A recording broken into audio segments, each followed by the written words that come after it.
So this is my resin pour commentary. My son told me I need to tell you guys what I'm doing and what I'm using in case anybody wants to try it. And so let's get started.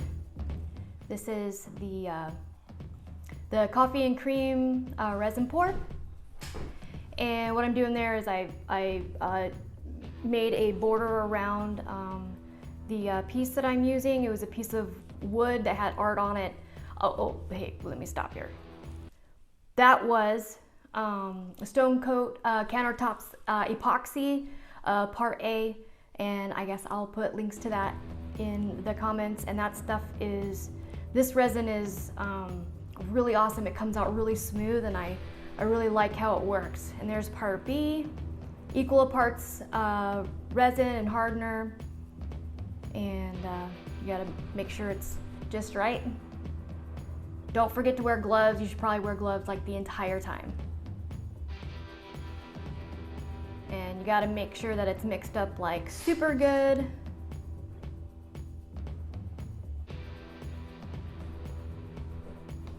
Mix, mix, mix. For at least, I don't know, about 4 minutes if you're doing it by hand. A bigger batch, you could use a drill and mix for about 2 minutes. You just want to make sure that it's clear. The clear cups are really awesome because then you can see if there's any swirlies in there. And then here I'm dividing it into 3 different cups. One with a little pointy pour thing out. There's just a smaller amount in there because I want to do some. Okay, so that's black epoxy dye. It's opaque. It doesn't really take a lot. I probably put too much in this little cup, but it's really dark. And there's some powders I ordered from eBay. They're epoxy metallic powders. I put some brown in there and that mixed with that black I really didn't know what this was going to turn out to be, but I really like how the metallic powders sparkle. Opaque white. I got these 2 dyes from Stone Coat Countertops website. Oh yeah, and I just put like a tiny little drizzle in there. And this is some makeup powder that I picked up at Dollar Tree. I wanted to try to use that as so my white isn't like totally white, make like a cream color.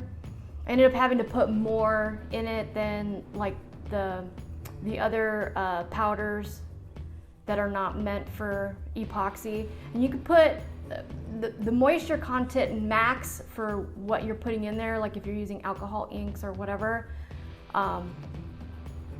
or even your surface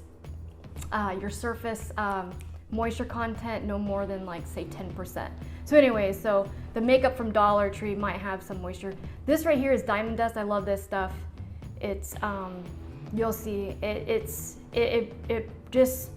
not glitter. It's just major shimmering and shining, and it just really makes your metallics kind of really pop out. Yeah, and I put more of that powder, that pink stuff that I got from Dollar Tree. Let's see what else is going on here. I put a little bit more white in that dribble thing. I really, at this point, have no idea what I'm doing. I laid down, I poured the dark color on there to kind of cover the canvas and let it settle.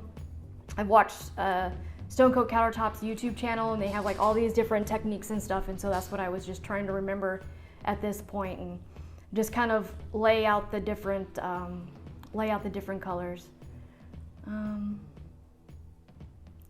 I don't, let's see what I do. Oh yeah, you gotta torch it. Torch it, it brings all the bubbles to the surface.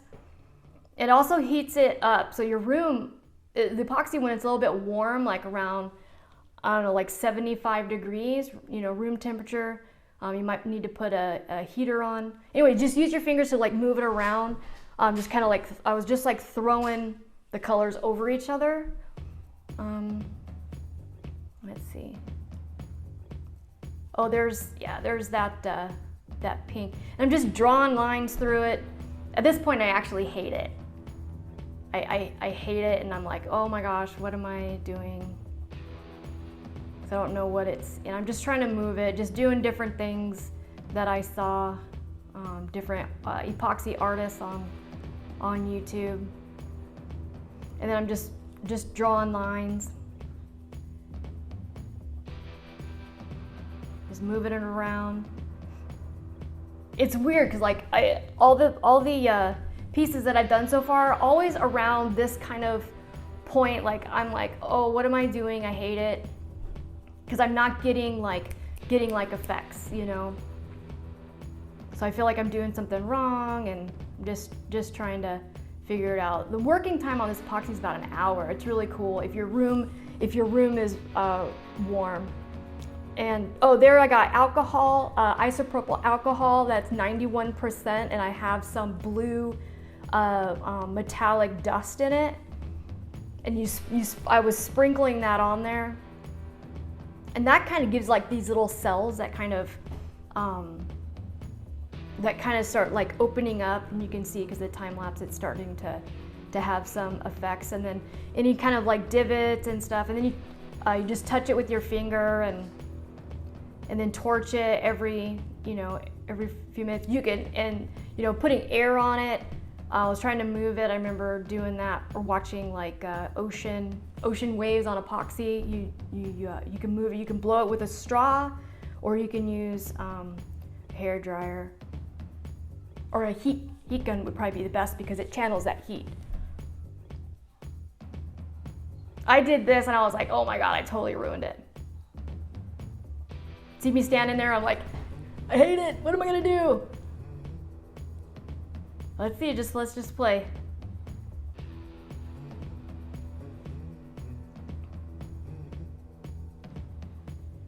I have no idea. Just like putting borders. You can see where some of the dark is kind of moving over the white, and here I am trying to move it around. And when you heat it up a little bit, as long as you're not catching anything on fire, it loosens, or it thins out the epoxy, and it's easier to move it. And then I'm like, okay, now I'm just making mud.